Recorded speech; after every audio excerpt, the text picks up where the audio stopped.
ബഹുമാനപ്പെട്ട മഹ്ദി ഇമാം തങ്ങൾ വന്നാൽ ഇവിടെ ചെയ്യാൻ പോണത് എന്താ? ഈമാനാണ് നിറയ്ക്കാൻ.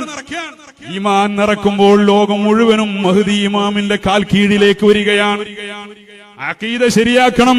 വതഅല്ലമൻ ഇൽമൻ യുസഹിഹു ത്വാഅ വഅഖീദതൻ വമുസക്കിയൽ ഖൽബി സ്ഖുലാ. സൈനുദ്ദീൻ മഖ്ദൂം തങ്ങൾ പറഞ്ഞതാണ് ഇത് അദ്കിയയിൽ.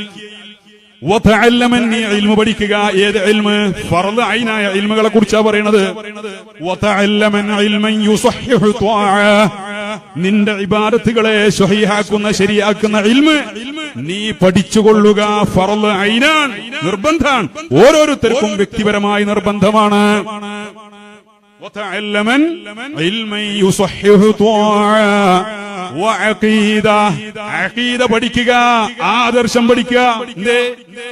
അമല് ചെയ്തതുകൊണ്ട് കാര്യമില്ല. ഒരു മുബ്തദിഇന്റെയും നിസ്കാരം അല്ലാഹുക്ക് വേണ്ട, ഒരു മുബ്തദിഇന്റെയും സകാത്ത് അല്ലാഹുക്ക് വേണ്ട, ഒരു മുബ്തദിഇന്റെയും ഒരു അമാലുകളും മഖ്ബൂലല്ല. ആര് പറഞ്ഞു? മഹാന്മാര് പറഞ്ഞു.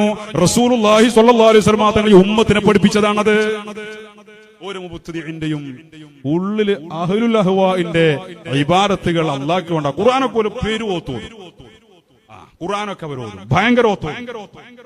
ഖുർആൻ ഓർന്നോരൊക്കെ കണ്ടാൽ ഓരൊക്കെ വലിയ ആളാന്ന് വിചാരിക്കണ്ട. അഖീദ ശരിയല്ലെങ്കിൽ പേഴ്ച തന്നെ.